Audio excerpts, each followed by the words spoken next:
Il ne peut pas bouger, hein. Regardez, il ne peut pas bouger. Il ne peut même pas bouger même. C'est pas bon, hein. Arrêtez de prendre ça même, c'est pas bon. Il ne descend pas, non. Il ne peut même pas, ouais, sa moto. Il vient acheter pain devant la boulangerie, il ne peut pas bouger. Il ne peut même pas payer pain là même. On les reconnaît en bordure des routes, des quartiers, tous momifiés. Ils sont jeunes, parfois mineurs. Et pourtant, leurs regards sont déjà fatigués, brisés, perdus dans une brume opaque d'addiction, de solitude et d'errance. Dans les ruelles d'Abidjan, de Bouaké, de Daloa, une génération vacille. Elle ne rêve plus ou trop mal. Elle avance dans le noir, au rythme des bouffées de crack, des pilules de tramadol, des lignes de poudre blanche. La jeunesse ivoirienne plonge dans une spirale qui n'a rien d'un accident. Une spirale savamment entretenue par les réseaux, les silences, les complicités, une spirale qu'on pensait réservée à d'autres continents, à d'autres crises. Aujourd'hui, elle est là, sous nos yeux. Moi, j'utilise Vitamas. Ça fait une semaine dans le corps. C'est dangereux, tu penses? Non, c'est pas dangereux. Ça vous te met du bien. Des dopants sexuels en gélules, mais aussi en bouteilles, comme ces boissons à base de plantes de cola ou le célèbre Atoté, une potion faite à base d'écorce d'arbres, consommée dès le plus jeune âge. Ce n'est plus un phénomène en marge, ce n'est plus quelques fumoirs cachés dans des ruelles, c'est un cancer tentaculaire, une industrie souterraine qui alimente les rues comme elle ruine les corps, une économie de la nuit qui prospère dans l'impunité, dans la pauvreté, dans l'effondrement de certains repères. Elle ronge les quartiers, les familles, les écoles. Elle fabrique des zombies à visage juvénile, elle transforme l'urgence sociale en tragédie collective. Aujourd'hui, la Côte d'Ivoire n'est plus seulement un carrefour pour les trafics venus d'Amérique latine ou d'Asie, elle est devenue une terre de consommation massive. Et derrière les chiffres froids, il y a des visages, des noms, des quartiers, des larmes, des parents dépassés, des instituteurs qui ferment les yeux, des jeunes qui tombent, et parfois des sursauts d'espoir, de dignité, des mains tendues malgré tout. Nous allons plonger au cœur de cette réalité brutale, comprendre comment on en est arrivé là, explorer les chemins du poison, des ports jusqu'au fumoir, suivre les gendarmes qui traquent l'invisible, écouter ceux qui luttent pour s'en sortir, donner la parole à ceux que la drogue a failli détruire mais qui sont encore debout, tant bien que mal. Bienvenue dans l'autre visage de la jeunesse ivoirienne, celui qu'on ne veut pas voir, celui qu'on tait dans les discours, mais celui qu'on doit regarder en face. Parce que c'est là que se joue une partie de notre avenir collectif. Il fut un temps où l'Afrique de l'Ouest n'était qu'un point de passage, une simple escale presque anecdotique entre les cartels d'Amérique latine et les consommateurs d'Europe. Les ports de Conakry, d'Abidjan, de Cotonou servaient de ça discret pour un trafic globalisé. Mais cette époque a pris fin. Ce qui n'était qu'un carrefour logistique s'est mué en marché à part entière. Un marché structuré, infiltré, consolidé, qui dépasse aujourd'hui les attentes même de ceux qui en ont tracé les premières lignes. Entre 2019 et 2022, l'Office des Nations Unies contre la drogue et le crime, ONUDC, estime que 57 tonnes de cocaïne ont transité vers l'Afrique de l'Ouest. Parmi elles, au moins 5 tonnes, ont été formellement identifiées en Côte d'Ivoire. Mais ces chiffres ne disent pas tout. Ils ne sont qu'un fragment visible d'un iceberg criminel bien plus profond, bien plus ramifié. Ils sont la surface d'une marée noire qui s'étend silencieusement dans les profondeurs de la société. Pourquoi ici? Pourquoi maintenant? Parce que la pauvreté fragilise les digues sociales, parce que l'instabilité politique dans plusieurs pays voisins déstabilise les contrôles. Parce que les frontières poreuses rendent le territoire perméable à tous les trafics, parce que la corruption réelle ou insinuée creuse des failles dans l'appareil étatique. Parce que les conflits au Sahel déplacent les forces de sécurité vers d'autres priorités. Et parce que l'Afrique de l'Ouest, longtemps négligée par les grandes puissances anti-drogue, est devenue le maillon faible de la chaîne mondiale. Les routes de la drogue sillonnent aujourd'hui tout l'espace ouest-africain, dessinant une cartographie clandestine qui va de la forêt guinéenne à l'océan Atlantique, de Bamako à Lomé, en passant par Bouaké et San Pedro. Les cargaisons arrivent par tous les moyens, containers maritimes, vedettes rapides, mules humaines, véhicules banalisés. Elles sont ensuite éclatées en circuits plus petits, revendues, acheminées vers l'Europe ou de plus en plus consommées sur place. Ce n'est plus simplement un transit, c'est une implantation durable. La Côte d'Ivoire, avec son port d'Abidjan, l'un des plus performants et des plus stratégiques de la région, est au cœur du dispositif. Mais ce n'est pas tout. L'urbanisation rapide, la densité démographique, la relative prospérité économique font du pays une terre d'opportunités pour les réseaux. Car où il y a argent, il y a blanchiment. Et où il y a désespoir, il y a marché, le développement attire les convoitises mais aussi les poisons. Derrière chaque cargaison interceptée, il y a des centaines d'autres qui passent entre les mailles. Et derrière chaque kilo saisi, il y a des quartiers qui s'éteignent. des jeunes qui sombrent. Car chaque gramme qui entre nourrit aussi un autre drame, celui de l'addiction locale, de l'autodestruction, de la jeunesse sacrifiée. Ce ne sont plus seulement des passeurs, ce sont des consommateurs. Des enfants transformés en zombies, des adolescents qui deviennent dealers, des familles qui s'effondrent. Dans les rues d'Abidjan, un nouveau langage circule. Il n'est pas enseigné dans les écoles, mais dans les ruelles, les terrains vagues, les fumoirs de fortune, c'est le langage de l'addiction. Celui du désespoir qui cherche un exutoire. Des milliers de jeunes, parfois à peine sortis de l'enfance, s'initient chaque jour à la drogue comme on entre dans une famille. C'est une fois de plus pour voir si ça me pousse à être quand même. Donc, je sais qu'il va arrêter, mais ça va maintenant quoi. Je suis conscient dans les conséquences. Il y a vu les amis qui sont décédés dedans. Une famille destructrice, mais accueillante. Une fraternité de la fuite. Selon les chiffres de l'ONU-DC, les moins de 35 ans représentent la majorité des consommateurs de drogue en Côte d'Ivoire. Le cannabis reste en tête, mais il est désormais accompagné par la cocaïne, le crack, l'héroïne et surtout les produits pharmaceutiques détournés de leur usage médical, comme le tramadol ou le diazépam. Facile d'accès, bon marché, dévastateur. La jeunesse est la cible, par naïveté, par effet de groupe ou simplement par besoin d'évasion. Quand les rêves sont trop loin, quand les perspectives sont floues, la drogue devient une solution temporaire, une solution qui dévore lentement, qui efface la mémoire, qui ronge les nerfs, qui défigure les visages. Dans certains quartiers d'Abobo, d'Adjamé ou de Yopougon, il suffit de quelques pas pour tomber sur un fumoir.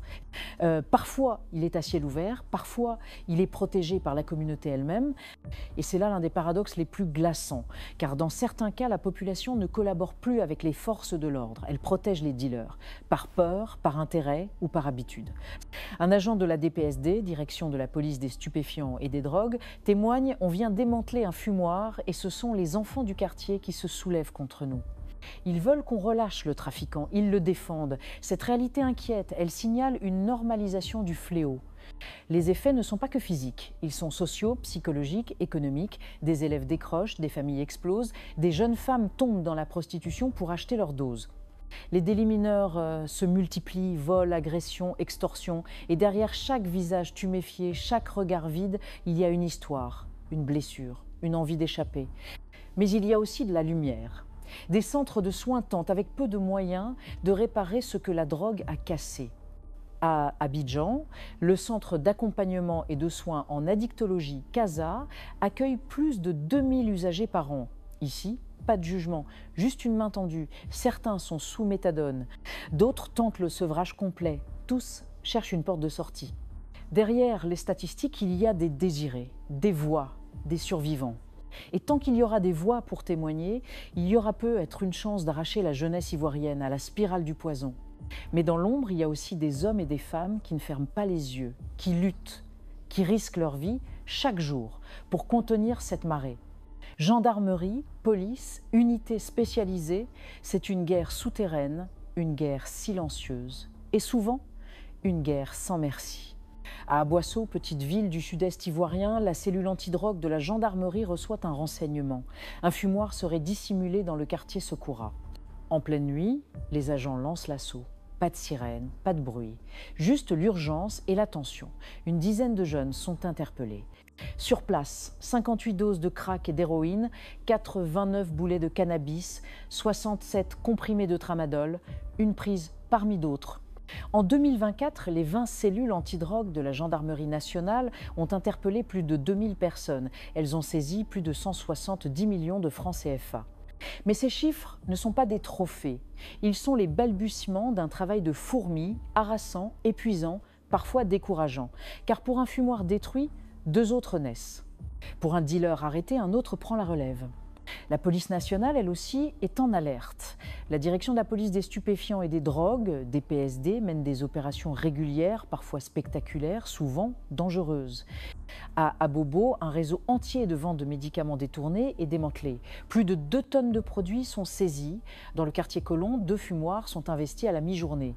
Bilan, 10 kg de cannabis, 52 de cocaïne et d'héroïne, 200 G de tramadol, une dizaine de jeunes arrêtés.